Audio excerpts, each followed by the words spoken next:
నమస్తే, welcome to our channel. నేను సౌజన్య. YCP clean bowled అవ్వబోతుంది ఆంధ్రప్రదేశ్లో, కృష్ణా జిల్లా నుంచి నెల్లూరు జిల్లా వరకు కూడా. సో వైసీపీకి సంబంధించిన నాయకులందరూ కూడా వేరే పార్టీలోకి జంప్ అవ్వబోతున్నారంటే వాటిని చాలా గట్టిగా వినిపిస్తున్నాయి. ఈ అంశానికి సంబంధించి మనతో మాట్లాడడానికి, వారి విశ్లేషణని మనతో పంచుకోవడానికి ఈరోజు మనతో పాటు ఉన్నారు సీనియర్ జర్నలిస్ట్ దుర్గా కుమార్ గారు ఉన్నారు. వారితో మాట్లాడదాం. నమస్తే అండి. నమస్తే అమ్మ సౌజన్య, మన వీక్షకులు కూడా నమస్కారం. రాబోయేటువంటి ఎన్నికల్లో వైసీపీ క్లీన్ బౌల్డ్ అవ్వబోతోంది. కృష్ణా జిల్లా నుంచి నెల్లూరు జిల్లా వరకు కూడా వైసీపీ నాయకులు అందరూ కూడా జంప్ అవుతున్నారనే వార్తలు వినిపిస్తున్నాయి. సో అన్ని జిల్లాలకు సంబంధించి కనుక చూసుకున్నట్లయితే 10 మంది పైనే ఉన్నట్లుగా తెలుస్తోంది నాయకులు, వైసీపీ నాయకులు ముఖ్యంగా. అంటే ప్రకాశం జిల్లా అన్నారు ఫస్ట్, తర్వాత నెల్లూరు జిల్లా, ఇప్పుడు కృష్ణా జిల్లా కూడా యాడ్ అయింది అందులోకి. అసలు ఈ వలసలు, ఈ కారణాలు ఏమై ఉండొచ్చు? వలసలు ఇంకా కొనసాగుతూనే ఉంటాయి నోటిఫికేషన్స్ వచ్చేంత వరకు, వచ్చిన తర్వాత కూడా అసలు ఏమంటారు? ఇప్పుడు మీరు అన్నట్టు ప్రకాశం, నెల్లూరు, కృష్ణా అని కాదమ్మా, ఇది పార్టీలో వచ్చిన వైరస్. ఇది స్టేట్ వైడ్గా వైరస్. అది ఎప్పుడైనా ఎన్ని పార్టీకి పరాజయం ఎదురుకాబోయే ముందు వచ్చే వైరస్సే అది. ఇప్పుడు మనం ఇక్కడ కూడా బీఆర్ఎస్లో కూడా చూస్తున్నాం. తెలంగాణలో బీఆర్ఎస్లో కూడా ఓటమికి ముందు కూడా, ఎలక్షన్కి ముందు, ఎలక్షన్ తర్వాత కూడా పార్టీలు మారటానికి ఏర్పాట్లు చేసేసుకుంటున్నారు. ఇప్పుడు కూడా ప్రముఖమైన నాయకులు కూడా బీఆర్ఎస్ పార్టీ నుంచి వెళ్ళిపోవడానికి నిన్నమంతా కూడా రేవంత్ రెడ్డి గారిని కలిశారు. ఆయన భార్య సునీత కలిశారు. వాళ్ళు చాలా ప్రముఖమైన లీడర్స్ బీఆర్ఎస్లో. అట్లా బీఆర్ఎస్లో ముఖ్యమైన వాళ్ళు కూడా వెళ్తారు, ఏ పార్టీలో అయినా, అది వైఎస్ఆర్సీపీ అయినా, ఇంకో పార్టీ అయినా. ఎప్పుడైతే ఇక్కడ బీఆర్ఎస్ మార్పు కోరుకుని ప్రజలు తీర్పిచ్చారో, అక్కడ ఆంధ్రప్రదేశ్లో కూడా ప్రజలు ఒక నిర్ణయానికి వచ్చారనేది వైఎస్ఆర్సీపీ నాయకులకు కూడా అర్థమైంది, అధినాయకత్వానికి. అందుకే కదా గతంలో ఎవరిని పెట్టినా గెలిచినప్పుడు ఈసారి 175 వైనాట్ అని అన్న మనిషి వాళ్ళ జగన్మోహన్ రెడ్డి గారు ప్రతి క్యాండిడేట్ని ఎవరిని పెట్టినా గెలుస్తాడో గెలవడో అనే సందిగ్ధంలో పడి పెట్టడం, తీయటం, ఇలా రకరకాల మార్పులు చేర్పులు చేస్తున్నారు. కొంతమందికి అయితే దాదాపు 1/3 ఆఫ్ ద మెంబర్స్ కూడా సీట్లు ఇవ్వమని చెప్పేసేయటంతో వాళ్ళు పార్టీకి వ్యతిరేకంగా జెండా ఎగరేయటం, మేము ఇండిపెండెంట్గా అయినా పోటీ చేస్తాం అనేది జరిగింది. ఇప్పుడు వసంత కృష్ణప్రసాద్ గారు మైలవరంలో ఆయన మొన్న మధ్య కూడా ఏం చెప్పారు, నేను రాజకీయాల్లో ఉన్నంతకాలం జగన్మోహన్ రెడ్డి గారిని వెన్నంటే ఉంటాను, వేరే పార్టీ మారేది లేదు, సీటు విషయం నాకు పెద్ద ప్రాముఖ్యం లేదని చెప్పాడు. కానీ తర్వాత ఆయన చేసిన విమర్శలు కూడా చాలా తీవ్రమైన విమర్శలు చేశాడు జగన్మోహన్ రెడ్డి గారి మీద, పార్టీ పనితీరు మీద. పార్టీలో పని చేసుకోవటానికి మంచి వాతావరణం లేదు, కావాలని అంతర్గతంగా కొంతమంది వ్యక్తుల్ని ప్రోత్సహించి పార్టీ తను నియోజకవర్గంలో చేయాలనుకున్న అభివృద్ధి పనులు చేయడం లేదు. తర్వాత ఒక అరాచక శక్తుల్ని నా నియోజకవర్గంలో ప్రోత్సహించి ప్రగతిని దెబ్బతీశారు, వాతావరణం దెబ్బతీశారు. కాబట్టి నేను పార్టీలో తర్వాత ఆత్మాభిమానం లేని, ఆత్మగౌరవం లేని పార్టీలో నేను కొనసాగలేను అని చెప్పకనే చెప్పాడు. వైఎస్ఆర్సీపీలో తను ఉండబోటం లేదని. అట్లా ప్రకాశం జిల్లాలోనూ జరిగినాయి. ఇప్పుడు మహీధర్ రెడ్డి, ఆయన కందుకూరులో చాలా సీనియర్ లీడరు, ఇప్పుడు ఆయన వెళ్ళిపోతున్నాడు. అట్లా నెల్లూరులో ఇంకా ఎక్కువగా జరుగుతుంది. ఆయన ప్రభాకర్ రెడ్డి గారు, వేమిరెడ్డి ప్రభాకర్ రెడ్డి గారు, ఆయన చాలా ముఖ్యమైన వ్యక్తి, పార్టీకి మొదటి నుంచి కూడా ఆర్థికంగాను నైతికంగాను నిలబడిన వ్యక్తి, రాజశేఖర రెడ్డి గారి కుటుంబాభిమాని. ఆయన ఈయనకే కాదు, జగన్మోహన్ రెడ్డి గారికే కాదు. అట్లాంటి వ్యక్తి ఇవాళ జగన్మోహన్ రెడ్డి గారి పరిపాలనా విధానం, పార్టీని నడిపిస్తున్న తీరు చూసి ఆయన కూడా నెల్లూరు నుంచి పోటీకి విముఖత చూపిస్తాడనేది అర్థమవుతుంది. తర్వాత మాగుంట సుబ్బరామరెడ్డి గారి ఫ్యామిలీకి సంబంధించిన శ్రీనివాసరెడ్డి గారు, ఆయన మాగుంట ఫ్యామిలీస్ అంటే ఆ 2 జిల్లాల్లో కూడా మంచి ఫేమస్, వాళ్ళని కూడా దూరం చేసుకుంటున్నాడు. ఇదేంటంటే ఇవాళ పార్టీ మీద వచ్చిన వ్యతిరేకతని ఆయన ఏమనుకుంటున్నాడంటే అభ్యర్థుల మీద వచ్చిన వ్యతిరేకతగా కొంత అవగాహన లోపం మూలాన కూడా జరుగుతుంది. దీంతో ఆయన ఎక్కువ మందికి సీట్లు డినై చేయడం ద్వారా పార్టీలో లేనిపోయిన అలజడి సృష్టించాడు. పార్టీలో జరిగిన పరిపాలనా పరంగా జరిగిన తప్పులు, అందులో వాళ్ళ ప్రమేయం ఏమి లేదు.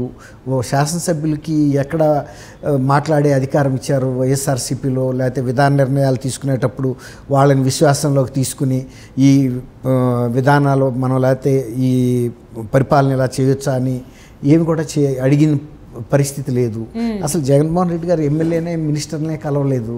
అలాంటప్పుడు ఇవాళ తీరా పార్టీ మునిగిపోయే పరిస్థితి వచ్చినప్పుడు వాళ్ళని బలిపశువులు చేయటం అనేది కరెక్ట్ కాదు కదా. ఈ కారణాలన్నీ కూడా ఒక 3 జిల్లాలో 4 జిల్లాలో కాకుండా జగన్మోహన్ రెడ్డి గారికి ఇతర జిల్లాల్లో కూడా అంటే రాష్ట్ర వ్యాప్తంగా ఇదే తలనొప్పి ఎదురవుతుంది. కాబట్టి రేపు లోక్సభ అసెంబ్లీ ఎన్నికలు లోక్సభ ఒకేసారి వస్తాయి. ఈ ఎన్నికల విషయంలో అభ్యర్థులకి వాళ్ళు లోక్సభ అభ్యర్థులకి మరీ కష్టంగా ఉంది. కొంచెం గట్టి అభ్యర్థులు కావాలి. 6 నియోజకవర్గాల్లో వాళ్ళు ప్రభావం చూపగలిగి ఉండాలి. ఒక క్లీన్ ఇది ఉండాలి. తర్వాత డబ్బు కూడా చాలా బాగుండాలి. ఇట్లాంటి పరిస్థితిలో 2 ఒకేసారి వచ్చే ఎలక్షన్లో ఇటు అసెంబ్లీకి పార్లమెంట్కి సీట్లు కూడా భర్తీ చేయటం అంటే కరెక్ట్ అభ్యర్థుల్ని కాంప్రమైజ్ అయిపోవాల్సి వస్తుంది, రాజీ పడాల్సి వస్తుంది. ఆయన కోరుకున్న అభ్యర్థులు పోటీకి ఒప్పుకోవట్లేదు. ఈ సీట్లు అడుగుతున్న అభ్యర్థులకి ఈయన సీట్ కేటాయించట్లేదు. అట్లా జరుగుతుంది. ఇది ఈయన కోరిన అభ్యర్థులకేమో వాళ్ళకి సుముఖంగా లేకపోవటం, ఇవన్నీ కూడా వైఎస్ఆర్సీపీకి ప్రతికూల అంశాలుగానే ఉన్నాయి. తర్వాత షర్మిల గారి ప్రవేశం ఇంకొక రకమైన దెబ్బ కొట్టింది. అది కూడా ఒక ఫ్యాక్టరు. 2 తెలుగుదేశం అండ్ జనసేన ఫ్యాక్టర్తో పాటు ఇప్పుడు బీజేపీ గతంలో పైన ఒక అభయహస్తం లాగా ఉండేది. ఇవాళ రేపు ఎన్నికలు కనుక ఖచ్చితంగా నిబంధనల ప్రకారం జరిపితే కూడా వైఎస్ఆర్సీపీకి గండమే. అంటే ఫస్ట్లో నెల్లూరు జిల్లా నుంచి కొంచెం విముఖత ఉంది వైసీపీ నాయకుల నుంచి అన్నారు. తర్వాత ప్రకాశం యాడ్ అయింది. ఇప్పుడు కృష్ణ అంటున్నారు. ప్రస్తుతానికి 3 అయితే ఉన్నాయి. గుంటూరు కూడా ఉంది. కృష్ణదేవరాయలు కానీ కడప నుంచి కూడా వినపడుతోంది అని చెప్పేసి ఈ టాక్ కూడా వినిపిస్తోంది. అంటే కడప నుంచి కూడా వైసీపీ నాయకులు టీడీపీకి మొగ్గు చూపుతున్నారన్నట్టుగా వార్తలు వస్తాయి. ఏ పార్టీ విజయ అవకాశాలు మెరుగ్గా ఉంటే ఆ పార్టీకి వెళ్తారమ్మా. ఇంకోటి ఏంటంటే ఇప్పుడు ఇక్కడ వసంత కృష్ణప్రసాద్ గారు అన్నట్టు ఆత్మగౌరవ సమస్య, అప్పుడు గౌరవమే ఇవ్వనప్పుడు ఆ పార్టీలో కొనసాగే ప్రసక్తే లేదని చెప్పాడు కదా. ఎవరైనా ఇప్పుడు ముఖ్యమంత్రి గారికి ఉండే ఆత్మగౌరవం ముఖ్యమంత్రికి ఉంటే ఎమ్మెల్యే లెవెల్లో ఉండే ఎమ్మెల్యేకి ఉంటుంది కదా ఆత్మాభిమానం అనేది. అట్లా కాకుండా వాళ్ళని ఇంటికి పిలిచి అవమానకరంగా మాట్లాడటం, మీటింగుల్లో అవమానకరంగా మాట్లాడటం. ఇప్పుడు ప్రభుత్వం మీద వచ్చిన వ్యతిరేకతని ఎమ్మెల్యేస్ని బలిపశువులు చేస్తే వాళ్ళు కూడా ఒక 15 ఏళ్ళు 20 ఏళ్ళు ఎమ్మెల్యేలుగా ఉండాలనే కదా ఇంత ఖర్చు పెట్టుకుని నియోజకవర్గాల్లో వాళ్ళు ఒక పునాది వేసుకుంది. సడన్గా పార్టీ టికెట్ ఇవ్వకపోతే మరి వాళ్ళ రాజకీయ జీవితం కూడా ముగింపు పలికినట్టే కదా, ఒక బ్రాండ్ వేసినట్టే కదా ఫెయిల్యూర్ క్యాండిడేట్ అని. అట్లాంటప్పుడు తను ఫెయిల్యూర్ అయినప్పుడు పార్టీ ఫెయిల్యూర్ని కూడా తను బయటకు తీసుకొచ్చే ప్రయత్నం చేస్తాడు కదా ఎవరైనా కూడా. ఇప్పుడు తను మునుగుతున్నప్పుడు అవతలాన్ని కూడా ముంచుతాడు ఎవడైతే ముంచడానికి ప్రయత్నించాడు. ఈ విధంగా పార్టీలో మీరు అన్న తీరుగా వివిధ జిల్లాల్లోనూ కూడా ఇదే పరిస్థితి వచ్చేసింది ఇప్పటికే. ఇప్పుడు ఉత్తరాంధ్ర జిల్లాల్లో కూడా పరిస్థితి గతంలో లాగా ఏం లేదు. ఉత్తరాంధ్రలో కూడా చాలా వ్యతిరేకత వ్యక్తం అవుతుంది వైఎస్ఆర్సీపీ పరిపాలన పట్ల. ఈ వైజాగ్ పాలనా రాజధాని పెడితే ఏదో ప్లీజ్ అవుతారనుకున్నారు.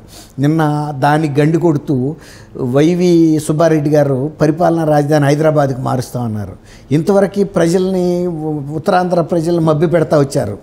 మేము పరిపాలనా రాజధాని మీ దగ్గర పెడతాము, తెలుగుదేశం అడ్డం వస్తుంది, వాళ్ళు తట్టుకోలేకపోతున్నారని. వాళ్ళకేం కడుపులో నొప్పి. ఇప్పుడు మీరు పెడతా అంటే ఎవడొద్దంటాడు. ఇప్పుడు హైదరాబాద్లో పెట్టడం అనేది అసలు ఎవరికి అర్థం కాని పరిస్థితిగా ఉంది. వేరే రాష్ట్రంలో రాజధాని పెడతారా పరిపాలనా రాజధాని? అది మీరు అన్నట్టు అందరూ షాక్ అవుతున్నారు. ఏంటి ఆంధ్రప్రదేశ్కి ఏం తక్కువైంది? ఇప్పుడు 5 ఏళ్ల నుంచి అయితే వీళ్ళు పరిపాలన చేయలేదన్నట్టేగా.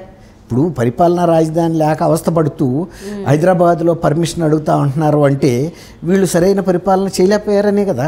అక్కడ వస్తీ లేదు. వేరే రాష్ట్రానికి సంబంధించిన క్యాపిటల్ని వేరే రాష్ట్రాలు పెడతారా? వేరే రాష్ట్రం క్యాపిటల్ ఎలా పెడతారు? అదే కదా. ఆ రోజు చంద్రబాబు నాయుడు గారు కూడా పక్క రాష్ట్రంలో క్యాపిటల్ పెట్టి పరిపాలన ఇంకొక రాష్ట్రంలో చేయటం అనేది కరెక్ట్ కాదు. అవసరమైతే నేను బస్సులో కూర్చునైనా సరే అమరావతిలోనే ఉండి నేను పరిపాలన చేస్తానని చెప్పి అక్కడ సెమీ పర్మనెంట్ భవనాలు కట్టేసి ఆ భవనాలు 10 ఏళ్ల నుంచి పరిపాలన ఇస్తున్నాయి. హైకోర్టు అయితే పక్కా హైకోర్టు కట్టేశారు, శాసనసభ నడుస్తుంది, సచివాలయం నడుస్తుంది. అంటే ఒకానొక టైంలో వీళ్ళే కదా కామెంట్ చేశారు. అంటే అమరావతి రాకముందు హైదరాబాద్ ఇటు తెలంగాణకి అటు ఆంధ్రప్రదేశ్కి రాజధానిగా ఉన్నప్పుడు వేరే రాష్ట్రంలో రాజధాని ఏంటి వద్దు ఉండద్దు అని చెప్పిన వాళ్ళు మళ్ళీ ఏ విధంగా ఇలా మాట మారుస్తున్నారు? అంటే ఇప్పుడు కృష్ణా నుంచి నెల్లూరు వరకు వైసీపీ నాయకులు జంప్ అవుతున్నారు కాబట్టి ఏదో మభ్యపెట్టాలి, ట్రాక్ మార్చాలి కాబట్టి డైవర్షన్ కింద ఇది ప్లాన్ చేసుకున్నారని అనిపిస్తోంది. ఇప్పుడు ప్రెసిడెంట్ అయితే రాబోయేటువంటి ఎన్నికలకు సంబంధించి క్లీన్ బౌల్డ్ అవ్వబోతున్నటువంటి జిల్లాల్లో కృష్ణా నుంచి నెల్లూరు వరకు ఉంది అంటున్నారు. ఇంకెన్ని జిల్లాలు తెరపైకి వస్తాయి అనేది వేచి చూద్దామండి. Thank you so much for spending your valuable time with us, DK గారు. థ్యాంక్ యూ మా సౌజన్య, మన వీక్షకులకు నమస్కారం.